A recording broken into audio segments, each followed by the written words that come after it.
নিখিল বড়ো ছাত্ৰ সন্থা কেন্দ্ৰীয় কাৰ্যালয়ত আজি কোকৰাঝাৰৰ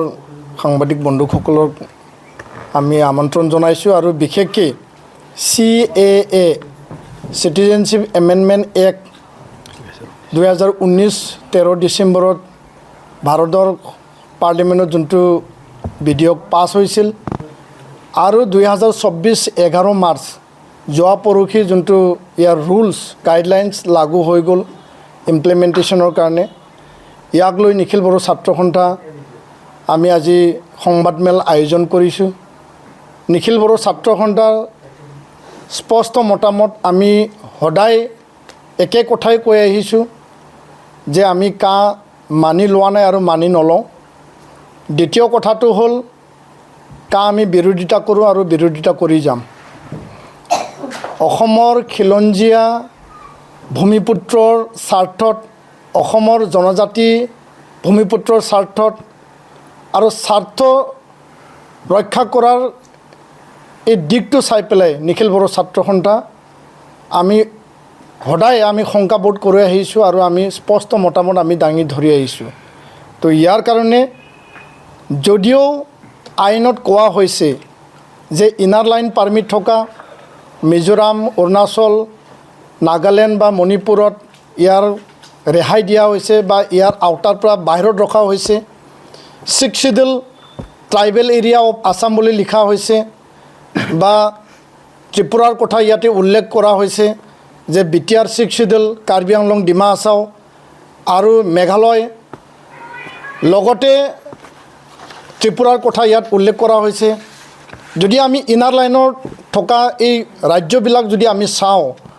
তেওঁলোকৰ তাত সোমাবৰ কাৰণে পাৰ্মিশ্যন ল'ব লগা হয়, সেই ক্ষেত্ৰত তেওঁলোকে সুৰক্ষিত হৈ আছে। কিন্তু অসমত থকা BTR বড়োলেণ্ড অঞ্চল আৰু কাৰ্বি আংলং আৰু ডিমা হাছাও যদি কোকৰাঝাৰত থকা চিৰাং বাক্সা ওদালগুৰি তামোলপুৰত থকা মানুহজনে বা অবৈধ বিদেশীয়ে যদি ধুবুৰী বঙাইগাঁও বা নলবাৰী বৰপেটাৰ পৰা তেওঁলোকে যদি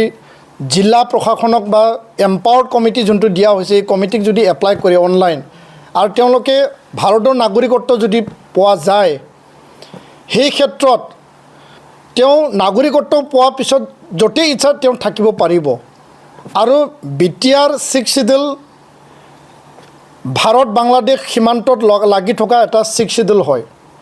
আৰু অলৰেডি এই যি ট্ৰাইবেল বেল্ট এণ্ড ব্লক বা ট্ৰাইবেল এৰিয়া আৰু অট'নমাছ কাউন্সিল আৰু 6th শিডিউল কাউন্সিল 10টা অট'নমাছ কাউন্সিল আৰু 6th শিডিউল কাউন্সিল অলৰেডি ভাবুকি আহিছে। আমাৰ মাটিৰ ওপৰত ভাবুকি আহিছে, আমাৰ কলা সংস্কৃতিৰ ওপৰত ভাবুকি আহিছে, আমাৰ সমাজ জীৱনত আমাৰ অৰ্থনীতি জীৱনত ভাবুকি আহিছে আৰু ইয়াক লৈ পেলাই বিভিন্ন সময়ত বিভিন্ন সংঘাত হৈ গ'ল, ঘাত প্ৰতিঘাত হৈ গ'ল, হিংসাৰ পৰিৱেশ আমি দেখিবলৈ পালোঁ আৰু পুনৰ আমি তেনেকুৱা নিবিচাৰোঁ। তো নিখিল বড়ো ছাত্ৰ সন্থাৰ স্পষ্ট মতামতটো হ'ল যে যদিও 6th শিডিউল সুৰক্ষিত বুলি ইয়াত লিখা হৈছে, ইয়াত সুৰক্ষিতৰ যোনটো ইয়াত ডেফিনেশ্যন সেইটো কেনেকৈ বুজাব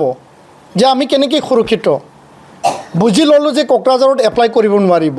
চিৰাঙত এপ্লাই কৰিব নোৱাৰিব, তামোলপুৰ ওদালগুৰি বাক্সাত এপ্লাই কৰিব নোৱাৰিব, কিন্তু সি অন্য জিলাত এপ্লাই কৰিব পাৰিব। আৰু যেতিয়া তেওঁ নাগৰিকত্ব প্ৰমাণপত্ৰ পোৱা যাব বা নাগৰিকত্ব প্ৰমাণ তাক দিয়া হ'ব, ইয়াৰ পিছত ভাৰতত অসমৰ যিকোনো জিলাত তেওঁ থাকিব পৰা তেওঁ অধিকাৰ আছে। সেই কথাটোলৈ আমি শংকাবোধ কৰিছোঁ আৰু ইয়াৰ কাৰণে কেন্দ্ৰীয় চৰকাৰক আমি দাবী জনাইছোঁ যে আমাক এই যে শংকা, এই যে ছেফটি ছিকিউৰিটি আমাৰ যি ৰক্ষা, ইয়াৰ ওপৰত চৰকাৰে ক্লিয়াৰ কাট কৰিব লাগে আৰু আমি ইয়াৰ কাৰণে মানি লোৱা নাই আৰু আমি মানি নলওঁ। ইয়াক আমি বিৰোধিতা। সুপ্ৰিম কোৰ্টত যিহেতু ভাৰতৰ প্ৰায় 200ৰো অধিক পিটিশ্যন তাত দিয়া হৈছে CAA এগেইনষ্টত আৰু অসমৰ পৰা আমাৰ তথ্যত 53 তেনেকুৱা ৰিট পিটিশ্যন দিয়া হৈছে আৰু ইয়াত ওপৰত সুপ্ৰিম কোৰ্টে হিয়াৰিং অলৰেডি তেওঁলোকে আৰম্ভ কৰিছে। মহামান্য আদালত আইনীভাৱে উচ্চতম ন্যায়ালয় মহামান্য আদালত এই গোটেই প্ৰক্ৰিয়াৰ সৰ্বোচ্চ হয় আৰু ইয়াৰ কাৰণে আমি দৃঢ় বিশ্বাসী যে আদালতে মহামান্য ন্যায়ালয়ে তেওঁলোকে সঠিক আৰু সঁচা সিদ্ধান্ত দি পেলাই জনসাধাৰণক আৰু নাগৰিকক ইয়াৰ সুবিচাৰ দিব বুলি আমি দৃঢ় বিশ্বাসী আৰু আস্থা আমাৰ আছে। মানি লোৱা নাই আৰু আমি মানি নলওঁ, ইয়াক আমি বিৰোধিতা কৰিছোঁ। অসমৰ স্বাৰ্থত, খিলঞ্জীয়া ভূমিপুত্ৰৰ স্বাৰ্থত, জনজাতিৰ স্বাৰ্থত আৰু আমি এই সংবাদমেল যোগেদি আমি দাবী জনাইছোঁ, অসমৰ 6 শিডিউলৰ লগতে কাৰ্বি আংলঙৰ ডিমা হাছাও বিটিআৰ বডোলেণ্ডৰ লগতে Rabha Hasong Tiwa Mising council, Sonowal Kachari Deori council, Thengal Kachari council, Moran Matak council, Koch Rajbongshi council, Bodo Kachari council, এই 10টা অট'নমাছ কাউন্সিল আৰু ট্ৰাইবেল বেলেঞ্চ ব্লকত কোনো কাৰণত যাতে ইমপ্লিমেণ্ট নহয়, কোনো কাৰণত যাতে ভাবুকি নাহে, কোনো কাৰণত আমাৰ বেলেঞ্চ ব্লকৰ মাটিৰ বা ভূমিৰ ওপৰত যাতে ভাবুকি নাহে, ইয়াৰ ওপৰত চৰকাৰখনে নজৰ ৰাখিবলৈ কাম কৰিব লাগে। আৰু এই ক্ষেত্ৰত নিখিল বড়ো ছাত্ৰ সন্থাৰ স্পষ্ট মতামত যে আমি গণতান্ত্ৰিক অহিংস পন্থা লৈ পেলাই আমি আগবাঢ়ি যাম আৰু আগন্তুক দিনত আমি চাম যে কিমান লক্ষ লক্ষ অবৈধ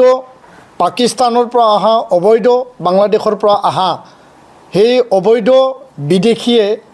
ইয়াত কিমান এপ্লাই কৰে আৰু ইয়াৰ ওপৰত ভিত্তি কৰি নিখিল বড়ো ছাত্ৰ সন্থা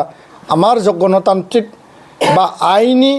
আৰু অহিংস যি পন্থা, সেই পন্থাটো আমি আগবঢ়াই লৈ যাম। এইখিনি আমি স্পষ্ট মত দাঙি ধৰিছোঁ।